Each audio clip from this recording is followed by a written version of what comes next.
What's up, TKAST? How's it? Jeez, wrong one. What's this one? Yeah. What's up, TKAST? How's it going? How are you?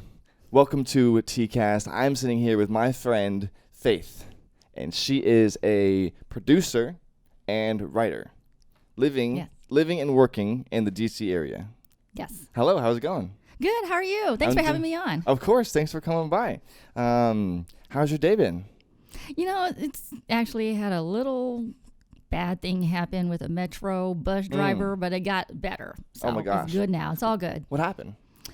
I was a little tired this morning, and a bus was coming. I'm at the stop, and I honestly thought that was the bus I was supposed to get on. So I walk up, and he doesn't come up to the stop. So he's at the stop sign right there. So I step over, because it's happened before where they don't exactly come over. And he opens the door and starts screaming at me. Oh my gosh. And says, "Open your damn eyes," and blah, blah, blah. I mean, he was awful. That's crazy. Awful. And I swear he closed the door and he flipped me off. I flipped him back off. Oh and I happened to have had a complaint for Metro. So I had, it seemed like I emailed right there, and their email came up. Their email address came up. I got the bus number. I got his description. I wrote down the sign that was on. He tells me it says not in service. It did not say not in service. Oh, so I got the G8 Avondale there you go. off the sign, and I got the bus number, his description, the bus, the time. I wrote down the corner I'm standing at and everything, and I emailed Metro customer service. And I don't know what they're going to do, but my last line is, "This is going to the Metro board too." So, wow, there you go. How dare you should never, it's an honest mistake. You don't ever have to talk to a Metro customer.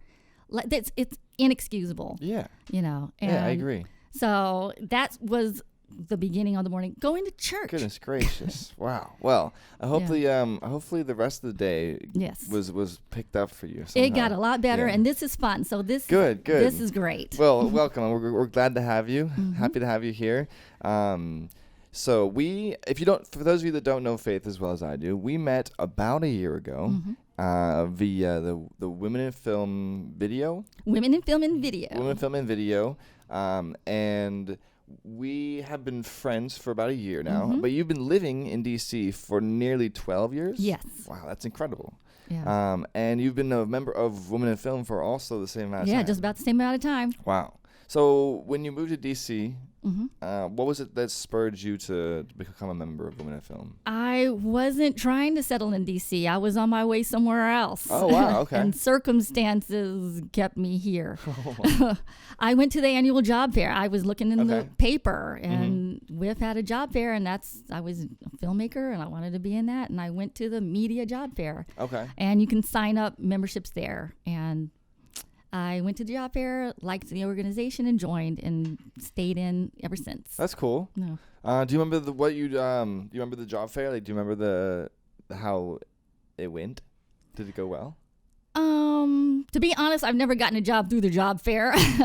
I've gotten things through WIF. Okay. Here and like there. Networks and connections and stuff? Yeah, stuff like that. Somebody's putting, a job out or something like that. The listserv, Yeah, definitely. And then got jobs on my own the rest of the time. But yeah, I'm a immediate past board member, and really leaned on WIF for a lot. Especially, I was doing a documentary. I'm still doing it, but I had never done a documentary, and they had a lot of trainings. I went to it really was a learning curve for me. I came to everything that they had and really learned a lot at the seminars and everything. So I used that in order to be producing my doc. Oh, cool. Okay. And so how do you feel like the DC area has changed creatively in the last 12 years? Like when you first got here and compared to now? Well, there's a lot more, I guess, independent creative groups have sprung up. There's a lot. You can go all over the city, and I've joined some of those little things. And I've been over to the, offices on Tuesday and got a cubicle, and, listen to speakers, everything the film office is doing. And that's the biggest change I've seen. Some of the groups have been here and there. And I kind of keep up memberships here and there depending on what I, need to do. But, it's mostly I see, DC is promoting itself as a real creative city. That's the biggest thing I've seen. I don't think they were doing that when I got here. I agree. Mm-hmm. I haven't been here for 12 years, but 12 years ago, Mm-hmm. I was still visiting DC, as a kid, and it definitely was not the same as it is today. Right. I think the public transportation reaching out to, the suburbs helps a lot. Mm-hmm. With Yeah. that. Although now the suburbs are also full of different people too, which is interesting. Yeah. And there are creative groups and seminars I go to out there too, out in the whole DMV area, depending on what they've got going. I'll go out there. I'll go. Cool. Mm-hmm. So what's the most interesting part of living in DC as a creative for you? Well, let me think. Oh, that's a good question. I wanted to change, and I kind of moved out of the city, right out, close by in Silver Spring, and it didn't feel the same. So I came back to DC. And it's just the vibe, just going around and being close in and just everything you can do, kind of close. All the museums, art galleries. There's always something going on. Lots of inspiration. Yeah. The murals. I mean, you can just kind of look around and get the feel. Mm-hmm. And you said you lived in LA for a while? I did. I went to college there, LMU, Loyola Marymount, go Lions. That's awesome. And then stayed out there and worked. I worked at a distribution company. I worked at Sony Music Entertainment in the video department. That's awesome.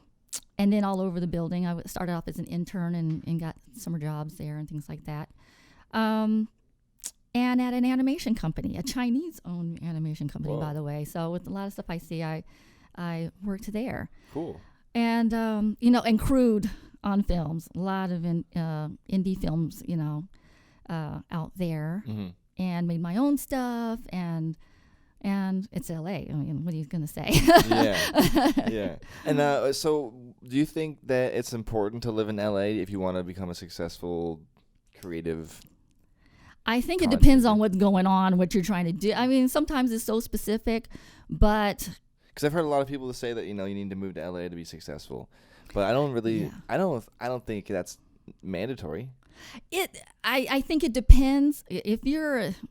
How do you put it? I mean, for writers, screenwriters, there are just so many, there are outlets, and you can end up there. I mean, my plan now is not, what I'm thinking is really not to live there at this point, but to go out if I have something going on and be prepared for a long term. I mean, they have long-term living arrangements there. You can always do. They advertise that in the trade, stuff like that. But, well, like I said, when I went to college, there was really only a couple of options for film, if you wanted to be in film, because all these programs have sprung up. I know somebody that was going to college in Maryland, and she graduated right before they got, I guess, accredited to have a film program. So she kind of has this hybrid thing that she kind of, it works for her, I guess. Huh. But when I was in college, there was only New York or LA, to go. And maybe a couple places, but I didn't hear about them. So I chose LA over New York, even though I was born in New York. The vibe, I love New York, but I looked at NYU and the vibe and the gritty movie. I didn't really make those kind of movies. In LA, I'm already living in Arizona, and my school recruited me, and we're right there. And so you almost went to NYU? I almost applied to NYU. Oh, okay. I mean, like I said, there weren't. There's a lot of film courses around here. At the schools, and a lot of schools all across the country. Really, you can go to film school and media classes and all that kind of stuff. I don't think it really wasn't like that when I was going to college. Okay. So went to college in LA. Loved it. I mean, I don't regret going. It's not like I was going. I think I made a good choice. And my school has grown in stature since then. And my school has partnerships with. We're getting named up there like USC and UCLA, and now they're saying and LMU. And we're like, There you go. Because we were kind of the little school. And even some schools that were out there that if you couldn't get into other schools, you went to that school, they kind of have come up in stature too. So it's all kind of changed for the good. But like I said, there are certain things that if you're gonna okay, let me go back. Screenwriters, you can do contests and you can do all these things, and you can fly out to kind of do that. You can write anywhere you are, and sometimes you need to go somewhere and go research, and then you can fly in, and once you get established. But if someone said if you want to work in TV as a television writer, you need to be there because that's where the staffing is. So like I said, even as a writer, if you're gonna do certain kind of writing, you kind of don't have to be there and only go out for, I know people that I've known it for years, people that like this guy ran a dinner theater in town where we were living, and he would go out for 3 weeks a year and get meetings and just kind of pitch, and they have all kinds of pitch sessions. You can pay to go and you can pitch and get home, something like that. But if you want to be an actor or model, until you get, I would say, successful and can live anywhere you want and know you have an established career, that's kind of when, because we've got major actors living, where's Robert Duvall live? Doesn't he live in Virginia? And, he's hugely famous and had a career, forever. And he can live anywhere he wants. And when somebody wants him, you go find, or his agent is in L.A. and they contact Mr. Duvall somehow, Yeah. I mean, if you're hustling, you're new, a new face or whatever. I think it's helped me. It's come back in so many ways to help me that I went to school there. Okay. I'm telling you. Okay. So, like I said, even though you kind of had to, and I'm sure New Yorkers who went to NYU, I hear about it all the time, it paved, so that's basically where you could go, And I hear some, I want to say legends, but they've been in the industry a long time. But you used to have to go. That's where you got equipment and contacts. And it wasn't as, it wasn't proliferating the way it is now. With people, you didn't have the phones, to go make a movie. Yeah. And, you had to go, because you couldn't just really, get a hold of equipment. You couldn't do like what you do now and just get this equipment, and it wasn't cheap and easy to use and all that kind of stuff. So kind of you needed it. Okay. But with things now, I think some casting directors I know, I just read on her website that she wherever you are, you can send in a video, you can just tape yourself. Yeah. And if you get in you get in and you get a call back, then you go. I mean, it's so different, but LA is the place to be, eventually.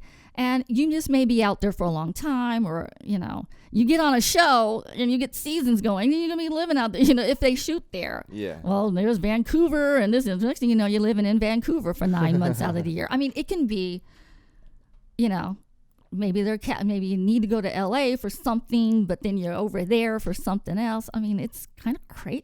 It's cool, And let's not forget Atlanta. You may be living in Atlanta for months.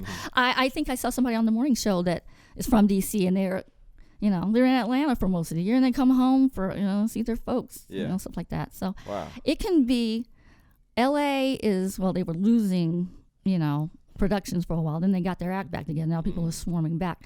I guess you followed the incentives. I don't know. So what made you move? What made you come back to DC? A lot of family care, and then we were splitting up. Parents finally sold the house. I was through. I was on my way to Wilmington, North Carolina, where there's a studio, and they film lots of movies in North Carolina. And my family was still. My brother's a sound guy, so he was there. He went to UNCW and stayed. And my grandmother was still alive. If I had lived there, I would have had her about 8 more years of life. But I wrote Dino De Laurentiis, if anybody looks him up, when I was 13, and I was going to work at that studio. Oh, my gosh. So the studio's still there, and they still make a lot of movies. And I thought after all this parental care, I'm finally going to go where there's family, and Wilmington's laid back. It's on the beach, and they have a movie studio, and they were hiring people, left and right to try to build up that industry. It's pretty solid now, and that's where I was on my way.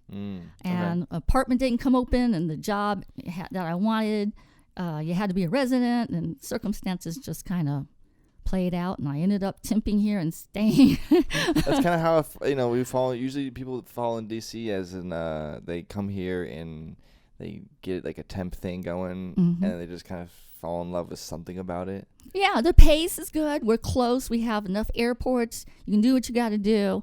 I know people in the industry that own their apartment up in New York, and when they get a gig up there, they just bring clothes and their bike, and they stay up there at that apartment, and they own their home and family is, here, and then they just do what they're gonna do. And so once I started meeting, once you start meeting people and figuring that out, it can change. You can change your perspective and say, I can be here and do what I'm gonna do, and you can film anywhere, especially if you're in an indie.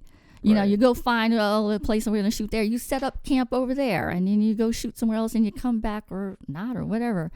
And you can film anywhere. You can set up, it's almost like L.A. You can follow the incentives. Right. So where did you film?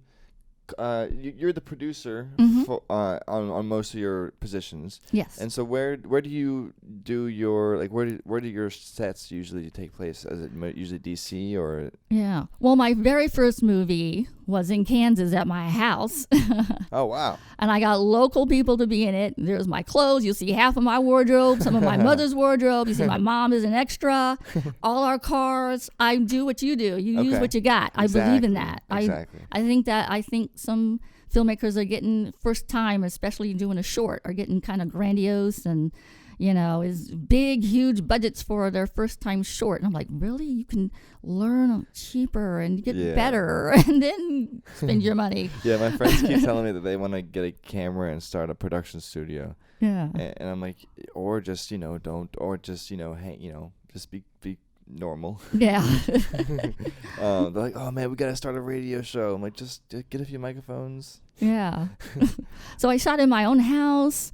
I've shot at my documentary, World War II documentary that I have is NARA footage. So it's kind of a good thing I landed here because I could go up to NARA and get all the stuff, and local people worked at Discovery are on my team. Oh, cool. And they're more, surround yourself with more professionals. Yeah. And they clearly, they helped me raise the bar. That's part of they actually were members of WIF. Oh, cool. Who took me under their wing. Very and cool. We did the documentary. So yeah, that's footage and interviews. And I had a camera guy in Australia filming an interview for me. So I literally was, in my basement or something, and around the world we were filming there, and then they were sending me the files. So, that's something you can do anywhere. Yeah. These movies that we have now that we're going to discuss are all in the DMV. Okay.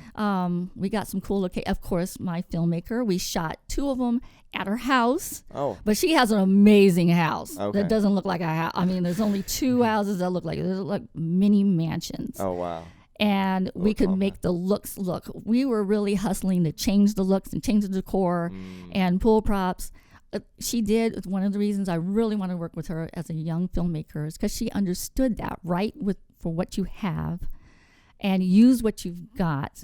And we made it look bigger. Our third movie we just shot, we actually got a school in Alexandria for 2 weeks. Wow. And it looks awesome. That's incredible. Her alma mater, but they did a remodeling construction. We had a certain 2 weeks to shoot, and we had to do it because they were gonna, we couldn't change the schedule or anything because that's the only time we could shoot there for 2 weeks. Wow.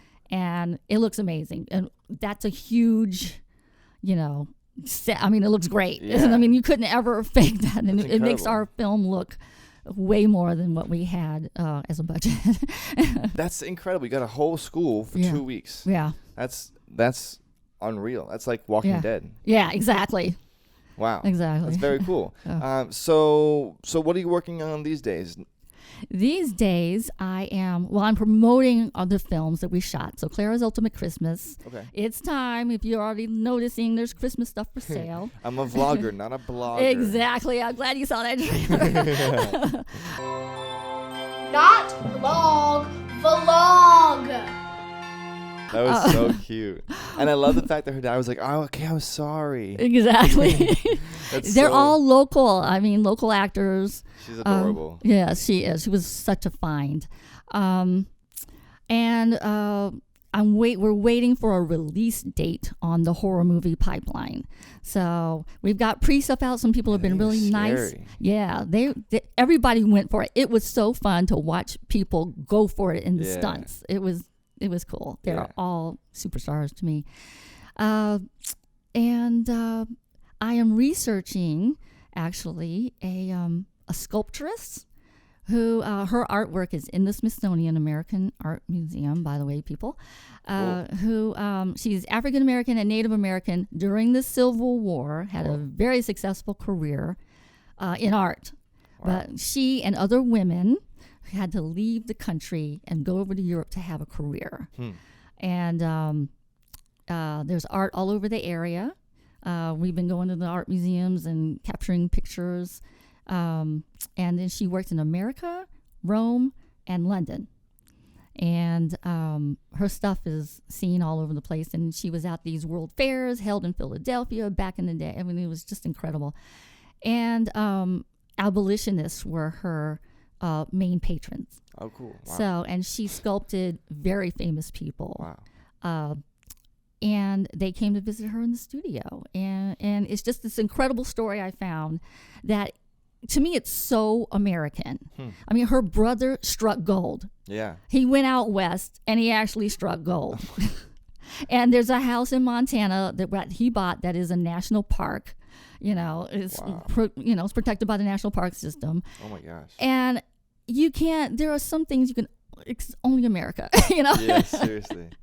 And she was raised on the, well, I don't know if they call them reservations then, but she was with the tribe. She sold, artifacts to, visitors back then. I mean, it's just so many things that are so American and American topics. Mm-hmm. And Howard University has one of her statues there. Wow.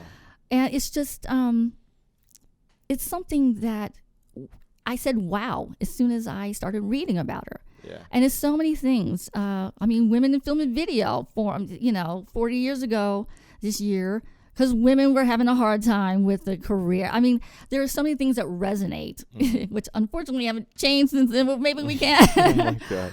But there is so many things that they're famous people. They all banded together. I actually worked at a nonprofit that another one of this artist's friends, she was in that group, they give an award every year in her name.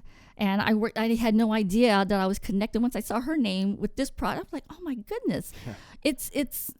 I didn't realize I was near the story without ever realizing it. Okay. So it's got action. There's the wars going on. She's sailing a ship. I'm contacting tall ships. This is fun to ask them about renting a ship so I can have my actress get on there. That's awesome. And there are art historians that are working with me already. They say it's about time this story needs to be made and all this kind of stuff. And actually, art historians did a GoFundMe page in 2017 and got a grave marker for her in London because she was buried in an unmarked grave. Oh my gosh. So it's just the story that keeps giving. And I kind of was like, well, I'm kind of tired. I don't know if I'm going to make a film. But now all of a sudden I'm jazzed up in this thing. Yeah, I've got an outline and all these photos and all these people. And I contacted someone in Rome and London wrote back about how to do film financing over there, and so I've got a huge learning curve going on. That's right now. Crazy. International co-productions, folks. Oh my God. This is my next step. Wow, that's amazing. Well, I cannot wait to hear about that. Yeah, I'll be back. I'll come back. Yeah, definitely. You got to come back and give us the juicy gossip on all the international movie production. That's amazing. So what if you are interested in following you, where can they find you online? Well, I've got a Facebook page for my World War II documentary. Okay. So that's facebook.com/doubleVictory. Okay. And I do have a Twitter. It's at doubleVictoryDoc. So you take out the O in victory because it had to fit. Got you. And I put things out on Instagram, FNDCPR. And let me plug about the Global Impact Film Festival. Oh, please, at GIDC. Yes. Yeah, the Global Impact Film Festival. I was actually interested in. So the submissions start on December 1st. Yes. Okay. On Film Freeway. Okay. Very cool. And that's filmfreeway.com? Yes. Okay. And then look for, GIDC. We take narratives and docs, 30 minutes or less, on social issues of the day. So if you've got something that's touching, all the things going on now, if you've got something, either narrative or doc, send it to us starting December 1st. Fantastic. And when is the Global Impact Film Festival? It'll be the third weekend in August next year. All right. Sweet. Yes. Very cool. And I look forward to hopefully trying to make it out to the Global Impact Film Festival. Yeah, come. Yeah. I mean, it's great, and you can get up close and personal with filmmakers, and we get people from all over the world. So cool. Well, hopefully I'll see you guys there at the Global Impact Film Festival. Yeah. All right. Sweet, come on cool. out. Thank you for joining me. Thank you for having me, Taylor. Of This course. was great. All right. Well, see you guys next time.